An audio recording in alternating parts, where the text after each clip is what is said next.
बिस्मिल्लाहिर्रहमानिर्रहीम। अस्सलाम वालेकुम नाज़रीन, प्रोग्राम मुकदमा प्रॉपर्टी का में मैं हूँ आपका मेज़बान वजाहत खान।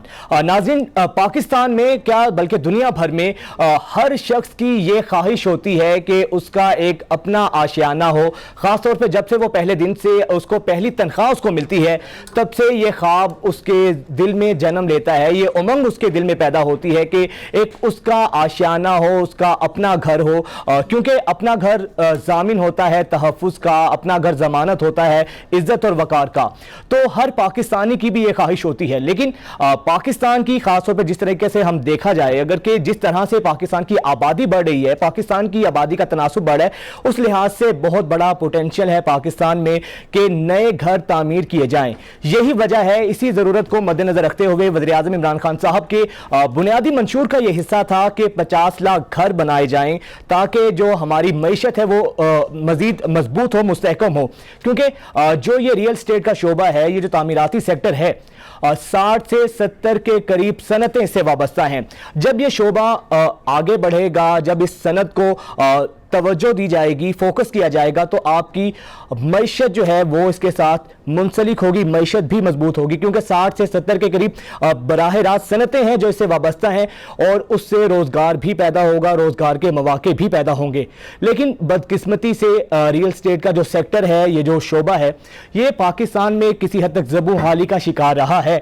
हुकूमतें इस पर बात तो करती रही हैं लेकिन उस तरीके से तवज्जो नहीं दी गई। लेकिन अभी हम मौजूदा गवर्नमेंट की अगर बात करें तो प्राइम मिनिस्टर इमरान खान साहब जो हैं, खास तौर पर उनका ज़ाती दिलचस्पी के इसके अंदर शामिल है और ये मंसूबा जो है 50 लाख घरों का, उसको पाया तकमील देने के लिए नई नई स्कीम्स भी आ रही हैं और इस पर काम भी हो रहा है। जिस तरह अभी हमने देखा कि रावी रिवर मंसूबा जो है 5000 अरब का ये मंसूबा है, वो भी उसका आगाज होने जा रहा है। आज इसी पर हम बात करेंगे कि जो हमारा रियल स्टेट का शोबा है, ये आखिर ज़बू हाली का शिकार कौन है और रेगुलेटर्स जो एलडीए है, एलडीए की क्या जिम्मेदारियां हैं और ख़ास तौर पे जो इस सनत से वाबस्ता अफराद हैं उनके मसाइल क्या हैं, इन मसाइल का हल क्या है, इसी पर बात करेंगे। मेहमानों का तारीफ करवाता चलूँ, हमारे साथ मौजूद हैं vice chairman LDA SM Imran साहब। बहुत शुक्रिया इमरान साहब आपका। उसके साथ अकील करीम डैडी साहब, चेयरमैन एकेडी ग्रुप, हमारे साथ मौजूद हैं। बहुत शुक्रिया अकील साहब आपके कीमती वक्त का।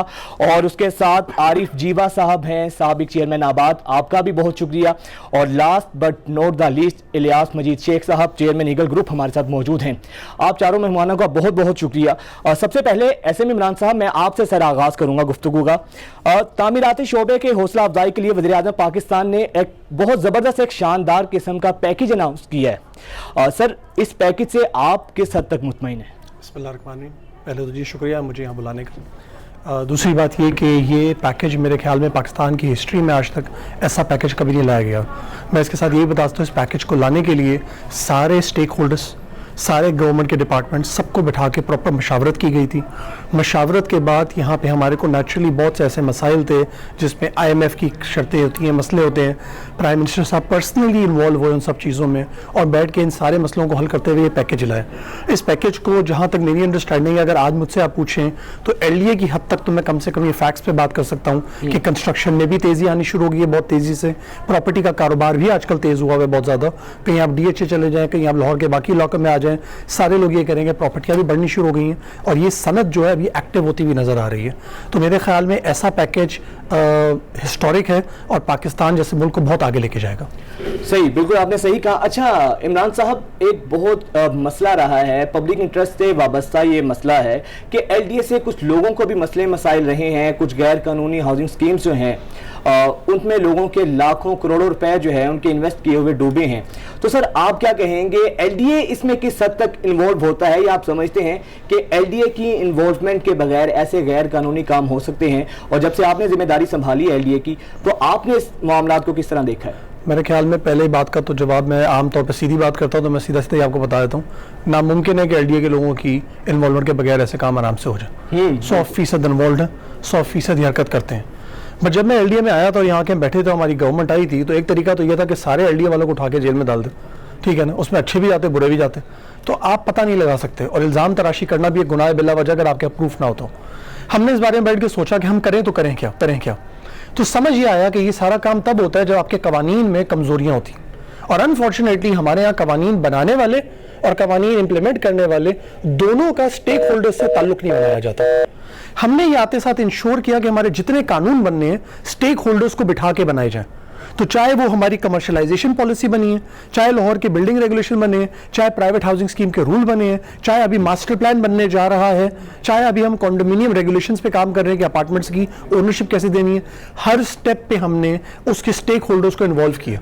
उस स्टेक होल्डर्स में architect, planner, builder, developer, contractor, environment के लोग, सबको डाल दिया हमने। जो बेस्ट चीज उनकी बेस्ट से निकलती है उस पॉलिसी को हम आगे लेके चलते हैं।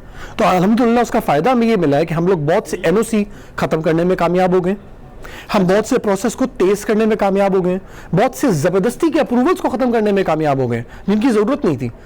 आमतौर पे इलीगल काम तब होता है जब आप रास्ते में ज्यादा रुकावटें डालते हैं, पानी का बहाव बह रहा हो, आप रोक देंगे तो वो और तेजी से बहता है क्योंकि प्रेशर लग रहा होता है उस पर। तो यहाँ पे ये बात समझनी जरूरी है कि हमने वो आसानियां डाल दी है बीच में, जिसमें कोई बंदा अगर आज एलडीए में अप्लाई करता है तो उसकी एप्लीकेशन जल्दी प्रोसेस हो सके, उसको गवर्नमेंट वाले कम से कम तंग कर सकें, और अगर वो खुद भी कागज का टुकड़ा पड़े तो उसको पता हो कि मेरा राइट क्या है। पहले वाली जगहों पे राइट नहीं लिखा हुआ था, वहां पे लिखा हुआ था आप अपने हिसाब से, फॉर एग्जांपल कहीं पे रोड देनी है तो अपने हिसाब से रोड दे दें। आज क्लियर लिखा हुआ इतनी रोड होनी चाहिए, तो अगर आपकी इतनी रोड है तो कोई आपसे पैसे कैसे मांग सकता है। आज हमने ये कह दिया अगर आपने घर का नक्शा अपना अप्रूव करवाना है 30 दिन में हो जाएगा, नहीं होगा तो आप काम शुरू कर दें, तो आपको कोई नहीं रोकेगा। तो हमने ये कर दिया है। तो आज कोई बिल्डिंग इंस्पेक्टर पैसे कैसे मांग सकता है महीने के बाद। तो एलडीए को हम लोग सख्त से सख्त तरफ लेके जा रहे हैं। गवर्नेंस पे हमने फुल फोकस किया हुआ है, कानून हमने काफी तब्दील कर दिए हैं। अल्लाह ने चाहा तो इंशाल्लाह इस बिगड़े हुए इदारे को भी सीधा करेंगे। चलें सर, अल्लाह ताला करते हैं कि आप जो है हम सबकी तवक्कुआत पे पूरा उतरे। खासतौर पे प्राइम मिनिस्टर साहब का मैं सुना था कि उन्होंने बड़ी आपकी तारीफ की, स्पेशल उन्होंने आपको अपॉइंट किया, तो आप उनकी उम्मीदों पर भी पूरा उतरे। अकील करीम डैडी साहब भी हमारे साथ मौजूद हैं। बहुत शुक्रिया अकील साहब आपके वक्त का। सर आप तो खासे करीब हैं प्राइम मिनिस्टर साहब के भी, आपसे उनकी मुलाकातें भी रहती हैं। सर रियल एस्टेट के शोबे को आप क्या देख रहे हैं, इसका मुस्तकबिल क्या है? आप समझते हैं आइंदा आने वाले हालात में ये इंडस्ट्री मजीद ग्रो कर सकती है? मेरा अपना ये ख्याल है कि पहले तो ये इंडस्ट्री थी नहीं, अब पहली दफा इसको इंडस्ट्री डिक्लेयर किया गया है। और दूसरा जो सबसे जो अच्छी बात है कि ये जो हाउसिंग पैकेज दिया गया है, इसमें पहले तो कभी कोई सोच भी नहीं सकता था छोटा आदमी पाकिस्तान में मकान खरीद सकता है। हाँ, रेंटल पे तो ले सकता था, खरीदने उसके बस की बात नहीं थी। पहली दफा पाकिस्तान में मॉर्गेजेस अनाउंस किया गया है। पहले तो कोई बैंक था नहीं लेंडिंग करने के लिए, लेकिन इस पैकेज को एक जो चीज सबसे खास है कि सारे बैंकों को, स्टेट बैंक को ऑन बोर्ड रखा गया और सारे बैंकों को अपना जितना डिपॉजिट है उसका 5% मॉर्गेजेस पे लगाने के लिए कहा गया है। तो रेगुलेटर जब कहता है तो अमूमन चीजें हो जाती है। तो ये 5% जो 330 अरब रुपए बनते हैं, और ये लो हाउसिंग के हवाले से गवर्नमेंट ने कहा है कि लैंडिंग होनी चाहिए। इसके अलावा गवर्नमेंट ने इस साल बजट में 30 अरब रुपए रखे हैं जो सब्सिडी देगी, फी मकान 3 लाख रुपए। तो हमें सिर्फ बात ये करनी है, जो इम्पोर्टेंट बात है वो ये है कि क्या छोटा आदमी पाकिस्तान में मकान खरीद सकता है? पहले तो ये इम्पॉसिबल चीज थी। इस पैकेज के थ्रू गवर्नमेंट ने इसको इम्प्लीमेंट किया है। बहुत ही सस्ती जमीन गवर्नमेंट देगी और बहुत सारे जो बिल्डर्स है, डेवलपर है, उनको बुलाया जाएगा और उनसे भी रिक्वेस्ट की जाएगी कि आप कोई ऐसी स्कीम अनाउंस करें जिसकी प्राइस ज्यादा ना हो, जो 20 लाख के अंदर अंदर हो, और ये 25 साल की किस्तों पे ऐसे आदमियों को दी जाएगी जो बेचारे 10,000 से लेकर 40,000 के दरमियान जिनकी इनकम होती है। तो मैं समझता हूँ कि अगर हम इन लोगों को मकान का मालिक बना देते हैं तो ये बेचारे 12,000 15,000 किराए के मकान पे रहते हैं और एक मकान पे 4-4 5-5 आदमी होते हैं। इस सूरत में आप ये देखें कि 750 स्क्वायर फीट का मकान जो हाउसिंग पैकेज में बताया गया है, अगर ये 20-22 लाख में 25 साल की किस्तों पे मिलता है तो 10,000 रुपए महीना उनको पे करना पड़ेगा। जहाँ वो 12,000 रुपए किराया दे रहे, अब वो 10,000 की किस्त देंगे, 25 साल में उस मकान के ये मालिक बन जाएंगे। तो ये सबसे ज्यादा इस स्कीम, ये जो हाउसिंग के ऊपर जो पॉलिसी दी गई है ना, तो ज्यादा फोकस जो है वो यही है कि गरीब आदमी को छत मिले। तो ये मैं समझता हूँ अगर हम कर लेते हैं तो ये बहुत बड़ी कामयाबी होगी प्राइम मिनिस्टर की, क्योंकि इतनी ज्यादा मीटिंगें आज तक मैंने किसी प्राइम मिनिस्टर तो दूर की बात है, गवर्नर या चीफ मिनिस्टर को भी मैंने इतनी मीटिंग अटेंड करते हुए नहीं देखा जितना पीएम साहब खुद लगे रहते हैं, even state bank governor, even बाकी भी मिनिस्ट्री के लोग। तो इससे ये अंदाजा तो हो रहा है गवर्नमेंट काफी सीरियस है, और जब ये हाउसिंग एक्टिविटीज पाकिस्तान में शुरू हो जाएगी तो पाकिस्तान चेंज हो जाएगा। ठीक है, गवर्नमेंट की सर अकील साहब, गवर्नमेंट की संजीदगी पर, इनकी जिम्मेदारी पर और इनकी जानिब तवज्जो पर तो कोई शक नहीं है, लेकिन मसला है एग्जीक्यूशन का। क्या आप समझते हैं ये जो प्लान्स हैं, गवर्नमेंट की जो स्कीम्स हैं, ये एग्जीक्यूट भी हो पाएगी? 2 साल तो ऑलरेडी गुजर चुके हैं। देखें, इसको ना होने का चांस कम है, क्योंकि ऑलरेडी तैयारी हो रही है। हाउसिंग स्कीम को लाने में 5-6 महीने लगते हैं, प्लानिंग वगैरह सब करनी पड़ती है। तो अभी तो 2-2.5 महीने हुए हैं, लेकिन मैं ये समझता हूँ 1 आधे महीने के अंदर हम ये काम होता हुआ भी देख लेंगे। और इसके अलावा इन्होंने काफी ज्यादा रिलीफ की। एक तो उन्होंने जो लो हाउसिंग है उसके ऊपर 90% टैक्स माफ कर दिया है गवर्नमेंट ने। फिर जो आपकी प्लॉट है, जो ट्रांसफर की फीस है, उसकी कॉस्ट 2% पे ले आए। चलिए सर, अकील साहब साथ ही रहिएगा। यकीनन हम उम्मीद करते हैं कि ये प्लान है एग्जीक्यूट भी हो सके। आप साथ ही रहिएगा। इलियास साहब, आप क्या समझते हैं गवर्नमेंट की अब तक की तरजीहात क्या रही हैं? आप समझते हैं पहले जिस तरह इस शोबे पर, इस इंडस्ट्री को सनद का दर्जा नहीं दिया गया था, अब मुस्तकबिल इसका क्या देख रहे हैं आप? सर मुख्तसर बताइएगा, क्योंकि उसके बाद ब्रेक की जानिब। बहुत शुक्रिया आपका। मुझे आज एसएम इमरान साहब के साथ मिलकर खुशी हुई। मुझे पता चला कि यंग लोग आए हैं, वो कुछ बेहतरी नजर आएगी। देखिए, सबसे अहम मसला है फ्रेंडली इन्वायरमेंट। जब तक आपकी बिजनेसमैन के साथ फ्रेंडली इन्वायरमेंट नहीं होगी या लोगों के पास अवेयरनेस नहीं होगी, कोई जैसा मर्जी पैकेज लें, कामयाब नहीं होगा। अभी तक लोगों के अंदर खौफ है बजट इसका, एलडीए का, कि एलडीए में आप वहाँ माफिया, इन्होंने बहुत अच्छी बात की, तस्लीम की इमरान साहब ने, कि 200% माफिया इस वक्त मौजूद है। लेकिन ये कब खत्म होगा माफिया? जब एप्लीकेशन लेके जाते हैं तो उनकी दुकानदारी बाहर एलडीए के सजे खबे जो दफ्तर बने, खुदाया पहले वो खत्म कराएं। जो वहां माफिया बैठा हुआ वहां मीटिंग करता है और लोगों को कहता है मेरे पास आओ, ये तुम जाओगे खिड़की में, तुम्हारा 2 महीने काम नहीं होगा, मैं तुम्हें हफ्ते में कराता हूँ। हालांकि वो माफिया 3 महीने में ले जाता है, ये आशा देके। और दूसरा ये है कि सबसे अहम बात है, एसएम इमरान साहब को मेरी प्रपोजल है कि वहां आप अपने दरवाजे खोल दें, जो आना चाहे आपके पास आने दें। क्योंकि अगर आप एसी में बैठे हुए टाइशे लगा के, उनका भी टाइम कीमती है, जो लोग आपको इतनी दूर से मिलने आते हैं, आए, उनकी शिकायतें सुने, वही हल करें। मैं एलडीए में एक दफा गया था, मुझे जहां तक याद है कि मैं वहां जब दाखिल होने लगा तो मुझे ऑफिस बॉय ने रोका, वहां के ऑफिस पीएन ने, क्या जी, क्या 2000 फ्रूट मारा जी, मुझे कोई खर्चा दे दे, मैं इसका देखिए यहां से, और मैंने उसको दिया तो मैं एंटर हुआ। मेरा बात करने का मकसद यहाँ कि ये इस वक्त बड़ी अहम पोस्ट पे है, छोटी बात नहीं है। लाहौर जो है ये बहुत सारे, मेरा ख्याल 50 मुल्कों से बड़ा शहर है, यानी कि इससे छोटे 50 से ज्यादा मुल्क होंगे जो इससे छोटे हैं। अभी इनको एक मौका मिला है कि इसके ऊपर अगर ये अवेयरनेस दे के काम देंगे, इनका एक नाम निकलेगा। और मैं अभी कल रात को देख रहा था तो तैयब बुर्दगान जो था, पहले काउंसलर, पहले पानी बेचता था रोड के ऊपर, बोतलें पानी, आज वो सदर बन गया, सिर्फ इस्तेमाल को ठीक करने के लिए। शेख साहब यहीं से आपकी बात कंटिन्यू करेंगे और इसका जवाब आपसे लेंगे। यहाँ पर हमें ब्रेक लेनी है, ब्रेक के बाद वापस आएंगे तो यहीं से अपनी जो प्रोग्राम है उसको कंटिन्यू करेंगे।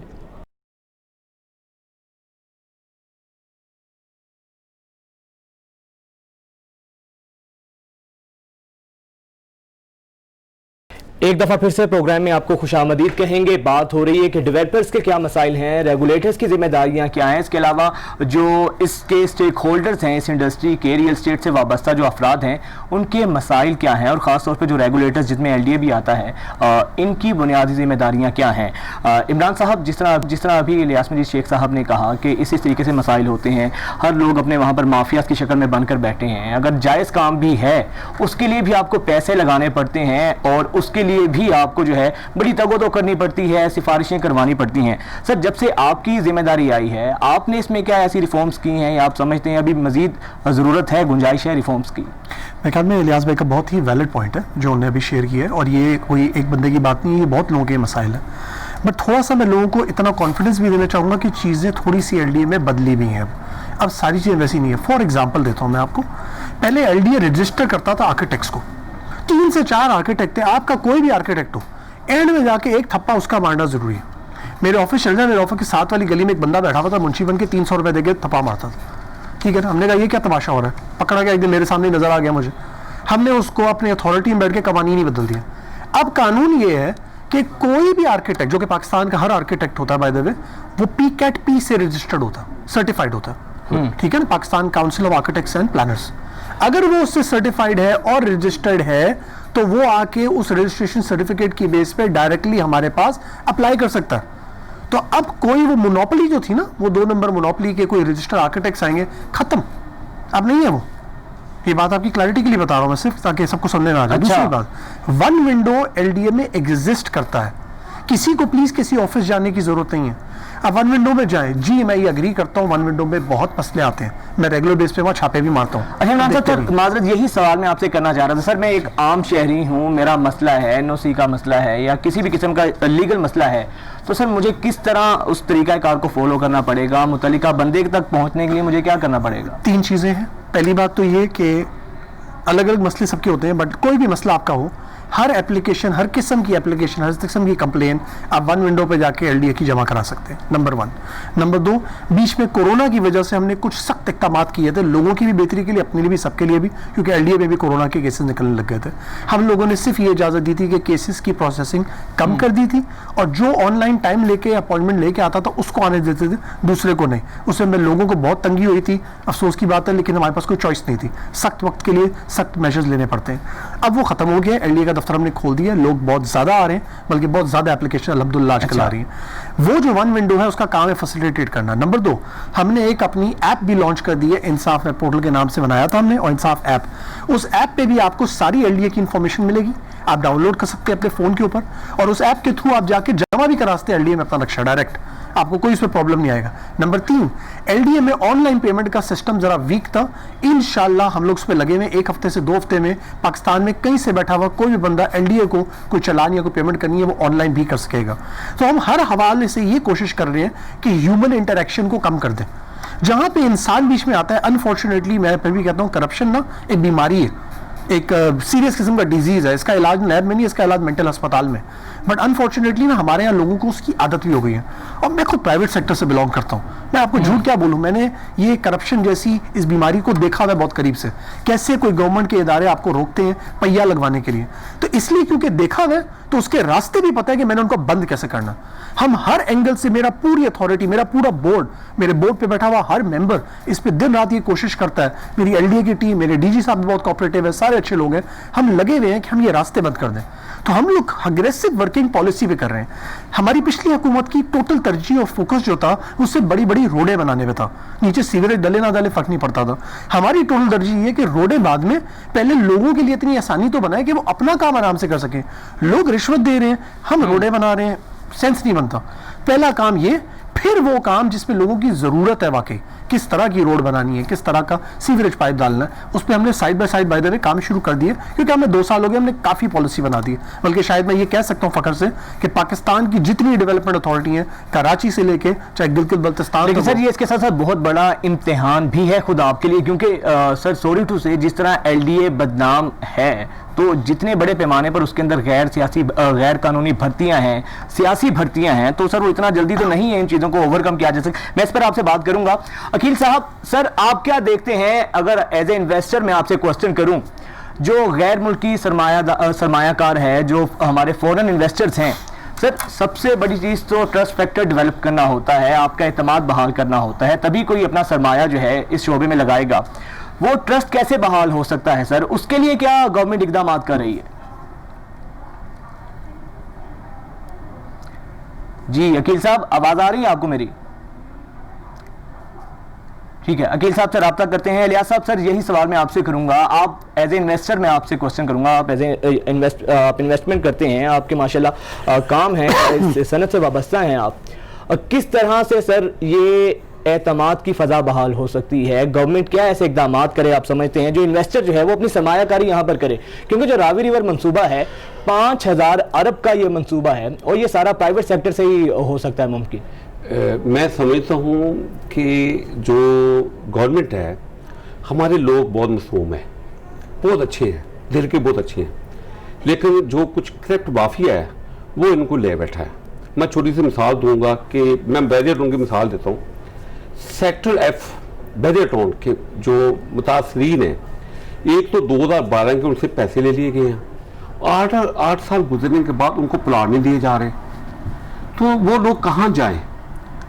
और यहाँ से आपको पता चलता है कि माफिया क्या होता है। कोई न्यूज़ के ऊपर कोई चीज़ नहीं चल रही, कोई पता नहीं चल रहा, 7-7 घंटे लोगों ने प्रोटेस्ट किया है। तो मुझे एक बात की ज़रा इमरान साहब, मुझे थोड़ा सा मैं चाहूँगा कि लोगों को एक दें कि वो कहाँ रब्ता करें, क्या करें, नंबर 1। नंबर 2 ये ऊपर से मैं एक और सोसाइटी की मिसाल देता हूँ कि मेरा वहाँ खुद एक प्लॉट है, एक बड़ी मशहूर सोसाइटी है, मुझे अभी तक पोजेशन नहीं मिला, जबकि मैंने 2013 में बुक कराया। मुझे 2016 में अपनी मिसाल दे रहा हूँ, मेरे जैसे लोग मुतासरीन है, मैं इसको अपना कोई केस लाना चाहता, लोग जो मुतासरीन है उन्होंने 2017 में उनको डिलीवरी नहीं मिली, 20 आ गया, ऊपर से जुर्माने की लिस्ट है 10-10 लाख रुपया। क्या ये जुर्माना, एक तो पोजेशन जो डेवलपर है वो डिफॉल्टर है, पैसे देती है टाइम से, फिर ऊपर से जुर्माने डाले हुए हैं, ये क्या वजह है? ये इसको कैसे सदबब करें? ये हर आदमी का मसला है। दूसरा, प्राइवेट सेक्टर, जहां तक एक मुझे याद है कि एक दफा हाईकोर्ट का फैसला आया था मोबाइल के ऊपर कि प्राइवेट सेक्टर जुर्माना नहीं डाल सकता, मोबाइल कंपनी ने जुर्माना बंद कर दिया था, सर्विस कैंसिल कर दी थी। लेकिन अभी भी हाउसिंग सोसाइटी वाले किस बेस पे जुर्माना डाल रहे हैं कि आपके मुतहद है वो लोग, और डेवलपर एलडीए के अंदर आती हैं, क्यों नहीं इनको आपको गिफ्ट किया जा सकता, क्यों नहीं इनकी गर्दन दबाई जा सकती? किन बुनियाद पे ये माफिया? देखे, माफिया को खत्म किसने करना है? हमने करना है, रल मिल के काम करना है। तो उसी सूरत में जरा इमरान साहब इसके ऊपर अगर मेहरबानी करें, कोई ऐसा बताएं लोगों को कि इनकी जो लोग जिन्होंने कब्जा लेना, कब्जा नहीं मिल रहा, ऊपर से डिफॉल्टर जुर्माना 8-9 डाला हुआ है, इसका क्या सदेबाब? ठीक है शेख साहब, इमरान साहब से इसका जवाब लेते हैं। अकील साहब हमारे साथ मौजूद हैं। अकील साहब, सर सवाल वही है जो पहले मैंने आपसे किया था कि बतौर इन्वेस्टर अगर मैं आपसे क्वेश्चन करूं, क्या वजह है कि मैं करोड़ों रुपया अपना हाउसिंग स्कीम में इन्वेस्ट करूंगा? वो जो एक ट्रस्ट फैक्टर है, एक एतमाद की फजा है, वो कितनी बहाल हुई है माजी की निस्बत? अब की मैं बात कर रहा हूँ मौजूदा सूरत हाल की, और किस तरह से एक जो इन्वेस्टर है, जो फॉरेन इन्वेस्टर है, वो फंडिंग उसको करने पे, यहाँ पे इन्वेस्टमेंट करने पे मजबूर किया जा सकता है? इतने साजगार हालात हैं हमारे। देखें, आपकी अभी जो साहब बात कर रहे थे, बड़ी अच्छी बात थी कि हमारे यहाँ हाउसिंग सोसाइटियों ने पैसे लोगों के लिए हुए हैं, उनको कब्जे नहीं मिल रहे। तो मेरा ये ख्याल है कि एलडीए हो या केबीसी है या इस्लामाबाद वालों, रेगुलेटर की जिम्मेदारी बनती है कि उस तरह के लोगों की एक लिस्ट बनाई जाए और इन फ्यूचर उन लोगों को हाउसिंग साइट पे इन्वॉल्व ना होने दें, या अगर वो समझते हैं कि वो मकान वाकई जेन्युइन इनको कोई रुकावट है, तो फिर वो पैसों की उनसे कमिटमेंट लेनी चाहिए और उनके पैसे उनको वापस दिलवाने चाहिए। क्योंकि अगर इसी तरह हम लोगों के पैसे रख लेंगे तो ये कॉन्फिडेंस लेवल सही नहीं रहेगा और लोगों को तकलीफ बहुत होती है। पाकिस्तान का रुपया आपको पता है डिवैल्यू हो जाता है, जो 10 साल पहले आप इन्वेस्टमेंट करते हैं और 10 साल बाद आपके रुपये का काफी डिफरेंस आ जाता है। और अगर कोई आदमी को आप 10 साल बाद उसके असल पैसे वापस भी दे दे तो वो उसके साथ करती है। तो मैं ये समझता हूँ कि गवर्नमेंट जिस तरह अपने पैसों के लिए पेनल्टियां वगैरह लगाती है, इसी तरह प्रोग्राम में एक दफ़ा फिर से खुशामदीद बात हो रही है। रियल एस्टेट के शोबे से मुंसलिक जो अफराद हैं उनके मसाइल क्या हैं और इन मसाइल का आखिर हल क्या है। इससे पहले दुनिया भर में इस सनत को जो है रीढ़ की हड्डी का दर्जा दिया जाता है, ये क्योंकि बहुत बड़ी मईशत का कंट्रीब्यूशन इसमें होता है और ये सनत जो है इसके साथ सैकड़ों की तादाद में दीगर सनतें वाबस्ता होती हैं। इसी पर बात करेंगे। अकील करीम डैडी साहब हमारे साथ मौजूद हैं।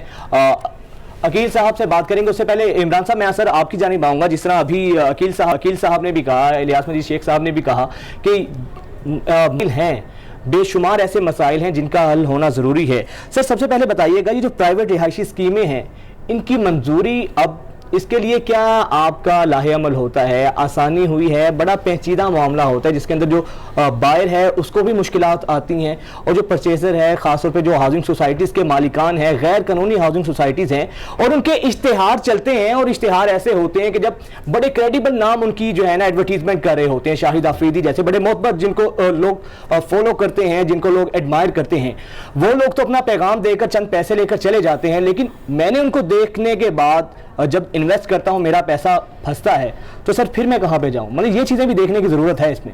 मेरे साहब बहुत ही ज़्यादा वैलिड पॉइंट है आपका, बट इस बात से पहले मैं एक इलियास भाई ने पहले बात की थी आपकी ब्रेक से पहले, उस पर थोड़ी सी रोशनी डालना चाहूँगा। इन्हें बात की एक word developer mafia, illegal society, ये 2 वर्ड इनने लिए खासतौर पर। माफिया क्या है और इलीगल सोसाइटी क्या है, इन दोनों को प्लीज़ ज़रा क्लियर करें। पहली बात, हर डेवलपर माफिया नहीं है, शुगर माफिया हर शुगर वाला माफिया नहीं है, ठीक है ना, बिल्डिंग वाला हर कॉन्ट्रैक्टर माफिया नहीं है, हर चीज़ में हर बंदा माफिया नहीं है। तो इनको हम हर जगह जब जोड़ देते हैं ना, तो हर बंदे को हम एक आईने से देखते हैं, और फिर आईना छोटा है, थोड़ा बड़ा आईना रखें हम। जो गलत है वो गलत है, जो सही है सही की हम तारीफ करेंगे, सपोर्ट करेंगे, फैसिलिटेट करेंगे, हेल्प करेंगे। गलत को हम नहीं छोड़ेंगे, जेल में भी डालना पड़ा डालेंगे, FIR काटनी पड़ी काटेंगे, उन पे एक्शन लेंगे। इन दोनों को अलग रखना जरूरी है, क्योंकि जो सही वाला है ना वो इस मुल्क को टैक्स देता है, मुल्क का सनती पहिया चलाता है, और सनत के चले बगैर दुनिया का कोई भी मुल्क तरक्की नहीं कर सकता। तो इसलिए हम उनको एक सांचे में उतार देंगे ना, तो वो अपनी इज्जत से काम नहीं कर सकेंगे, किसी की इज्जत में कमी नहीं आने देंगे हम, पहली बात। अब आपका अगला सवाल, मैं आपके सवाल पे आता हूँ, क्योंकि वो एक इलीगल सोसाइटी और इन सबसे हमने एक नए बनाए हैं प्राइवेट हाउसिंग स्कीम के रूल्स। हाउसिंग सेक्रेटरी की, हाउसिंग मिनिस्ट्री की रिकमेंडेशन पे शुरू में हम आए तो उन्होंने मशवरा किया, तो हमने उनको बताया जहाँ तक हमें उस वक्त समझती रूल्स बनाना गवर्नमेंट का काम है, आप कमेटी बनवा लें। उनने एक कमेटी बनाई जिसके अंदर उन्होंने आबाद की तरफ से भी लोग डाले, उनने LDA के भी लोग डाले, उन लोगों ने सैकड़ों मीटिंगें कर करके वो लोग एक नतीजे पे, एक डॉक्यूमेंट पे पहुंचे। उनने वो डॉक्यूमेंट LDA को भेजा ऑफिशियली, LDA के बोर्ड ने उसमें से कुछ काटा, कुछ ऐड किया, और हमने फिर वापस आगे भेजा, कैबिनेट में गया। ऑलमोस्ट ये कोई 1.25 साल 1.5 साल का प्रोसेस चला, वो आज अप्रूव हो गए। उनके फवाइद क्या? उनके फवाइद ये हैं कि आमतौर पर एक सोसाइटी बनती थी, उस सोसाइटी में 4 किस्म के अप्रूवल होते थे। एक को कहते थे PPP, फिर होता था टेक्निकल सैंक्शन, फिर होता था फाइनल अप्रूवल, फिर होता था कंप्लीशन, ठीक है जी। टेक्निकल सैंक्शन के बाद तो लोग फिर भी सेल फरोख्त करते थे जिसकी इजाजत नहीं होती थी, लेकिन लोग PPP के बाद, PPP क्या होती थी? गवर्नमेंट ये कहती थी कि हमने आपको इजाजत दे दी है कि इस जमीन के टुकड़े पे आप सोसाइटी प्लान कर लो। हम आए, हमने कहा हम एक बात बताएं, ये PPP लेने के लिए लोग 3-3 साल लगाते हैं, इतनी मेहनत करते हैं, और ये कागज क्या कहता है कि ना बेच सकते हो, ना कंस्ट्रक्शन कर सकते हो, कुछ भी नहीं कर सकते, सिर्फ प्लानिंग कर सकते हो। हमारे पास मास्टर प्लान बना हुआ है, हमें ये कहने की क्या जरूरत है? हमारे मास्टर प्लान में अगर जगह फॉल होती है रेजिडेंशियल में, तो आप वहां प्लान कर सकते हो, नहीं है तो नहीं। हम आपको ये बात 1 मिनट में बता सकते हैं, 1 मिनट में, लिटरली आप मेरे ऑफिस आइएगा, मैं खड़े 1 मिनट में आपको ये बात का जवाब दे सकता हूँ। जब एक चीज का जवाब 1 मिनट में दे सकता हूँ, तो 3 साल इतने NOC लेने की क्या जरूरत है? तो हमने वो पूरा अप्रूवल का प्रोसेस उठा के बाहर फेंक दी, खत्म कर दी कहानी। अब हमने कहा है अगर आप हमारे पास अप्लाई करने आए, हमसे पहले पूछ लें कि ये जगह फॉल किसमें करती है, हम आपको बता देंगे। जब आप अपनी मलकियत सबमिट करेंगे तभी हम आपको इजाजत देंगे, और पहली एक ही इजाजत देंगे जिसके बाद आप बेच सकते हैं। तो प्रॉब्लम क्या था कि पहले 3-3 किस्म की इजाजतें मिलती थी, जिसमें बेचने की भी इजाजत नहीं होती थी, कंस्ट्रक्शन की भी नहीं, और फिर लड़ाइयां शुरू हो जाती थी। आज हमने कहा है कि हम आपको इजाजत दे रहे हैं, आप आए, अपना काम शुरू करें, लेकिन पहले इजाजत लेके, और इजाजत का प्रोसीजर हमने इतना आसान कर दी है कि आप हम इंशाल्लाह आपको 2 से 3 महीने में आपकी इजाजत। अच्छा इमरान साहब, ये भी बड़ी शिकायतें आती रही हैं, ये जो अंदरून में घर हैं, गड़ी शाहो है या अंदरून हमारा लाहौर है, वहाँ पे कुछ ऐसे घर होते हैं, बड़े बड़े पुराने घर हैं, जब वहाँ पे कुछ रेनोवेशन करवानी होती है या ट्रिपल स्टोरी करना होता है, तो वहाँ पर LDA के लोग आ जाते हैं, तो वो लोगों को तंग करते हैं। इसमें ज़रा क्लियर कीजिएगा, लोगों की क्या जिम्मेदारी है, जो घर के मकीन हैं उनकी क्या जिम्मेदारी है, और LDA के लोगों का वहाँ पर जाना, इस तरह उनको कहना बार बार, पुराने घर बने हुए हैं, तो ये अंडर किसके आता है, किसके तहत ये काम करते हैं? अच्छा सफा साहब, ये बहुत अहम सवाल है, मेरा जवाब भी बहुत अहम है अगर सब इसको समझ जाए तो। LDA की पूरे लाहौर के डिवीजन में मास्टर प्लान पे कंट्रोल है, मतलब उसके लैंड यूज पे कंट्रोल है, ये पहली बात है। तो कहीं पे भी अगर किसी को घर बनाना है तो उसको ये देखना है कि यहाँ पे घर बन सकता है कि नहीं, यहाँ पे किसी को कमर्शियल बनाना है, कमर्शियल हो सकता है कि नहीं, फैक्ट्री बनानी है, फैक्ट्री लग सकती है कि नहीं, ये LDA के प्लान से पता चलेगा। ये होगी पहली बात। अब लाहौर शहर में जहां तक बिल्डिंग कंट्रोल की बात है, वो डिवाइडेड है 4 सेगमेंट्स में। DHA अपने घरों की इजाजत खुद देता है क्योंकि वो अलग अथॉरिटी है, ठीक है जी। MCL जो म्यूनिसिपल कॉर्पोरेशन है, अपने इलाकों में वो कंस्ट्रक्शन की इजाजत खुद देती है, और जो आपका कैंटोनमेंट है वो अपनी देता है। अच्छा, अपने अपने इलाके। LDA के कुछ इलाके वो स्कीमें हैं जो LDA ने खुद बनाई थी, जिसमें जौहर टाउन, गुलबर्ग, आपकी गुलशन रावी, ये इलाके आते हैं, ठीक है जी। या फिर कोई प्राइवेट हाउसिंग स्कीम जो LDA ने अप्रूव की है, इनके घरों की इजाजत LDA देता है। तो जब आपने बात की जैसे इलाकों की अधूरे शहर के बहुत से, वो इलाके एक्चुअली MCL के पास है। तो वहां पे अगर कंस्ट्रक्शन में कोई आएगा तो वो MCL वाला ठीक है, वो आएगा, MCL LDL के वाला पास नहीं जाएगा। ये बहुत बड़ा एक क्वेश्चन था और अक्सर लोग ये सवाल करते थे जब से हमने ये प्रोग्राम शुरू किया है। तो जब उनको बताया कि इमरान साहब आ रहे हैं, LDA के जिम्मेदार हैं, तो ये लोगों के जहन में बहुत बड़े शुकूक व शुबहात थे जो आपने सवाल से। ये MCL के अंडर आता है। इमरान साहब आप साथ ही रहिएगा। शेख साहब वक्त कम है सर, मुख्तसर कमेंट कीजिएगा, क्या आप समझते हैं इन फ्यूचर इस इंडस्ट्री का आप मुस्तकबिल क्या देख रहे हैं और कहाँ पर इसको खड़ा देख रहे हैं आप? बजाय आप हमें मत रोको, बड़ी मुश्किल ये इमरान साहब हमारे आप सामने आए हैं। नहीं इंशाल्लाह शेख साहब ये प्रोग्राम चलते रहेंगे, लाहौर के बारे में बात करूंगा कि इमरान साहब लाहौर बहुत खूबसूरत है, लेकिन इसको हुस्न को खराब किया हुआ है नजायब तेजाबाद ने। हम मेट्रो ले आए, ये ऑरेंज ट्रेन ले आए हैं, ये कैपिटल है सूबे का, तो इसकी जो है ये जरा पुलिस इसकी नजायब तजावत जो हुस्न के ऊपर निशान बना हुआ है इसको ख़त्म करें। कौन सा माफिया है, कौन से लोग हैं, इनको क्या मसला है, क्या आपको पैसा चाहिए, क्या आपको IMF से ज़्यादा चाहिए, कोई वर्ल्ड बैंक आपको देगा, स्टाफ मौजूद है, बंदे मौजूद है, इसको शांति करें। कितने हादसा होते हैं इसके ऊपर ज़रा स्पेशल, क्योंकि ये हर जगह मैं जब नहर के ऊपर देखें, कभी रिपोर्ट मंगाइएगा ये आप पुलिस वालों से जो ट्रैफिक पुलिस है कि कितने हादसा दिल्ली हो रहे हैं लाहौर में या पूरे पाक कहीं, तो क्यों नहीं खुदाया इसको आप ठीक करवाते हैं? कौन सी रुकावटें हैं? ठीक है, अगर छोटा सा माफिया ने हम कंट्रोल कर सकते क्या किलत का सामने से मुझे क्लोजिंग की जानी बढ़ने, आप दोनों मेहमानों का बहुत शुक्रिया। और हम उम्मीद करते हैं कि LDA जिस तरह अभी इमरान साहब ने कहा कि मुस्तकबिल में हमें वो LDA देखने को नहीं मिलेगा जो माजी में देखना पड़ता था, और शहरियों की भी जिम्मेदारी है कि कम से कम जब आप कोई चीज़ खरीदना चाहते हैं तो उसकी पहले जांच पड़ताल करें, देखें वो कानूनी है या गैर कानूनी है। मुझे दीजिए इजाज़त, इंशाल्लाह अगले हफ्ते फिर आपकी खिदमत में हाजिर होंगे। अल्लाह ने के बाद।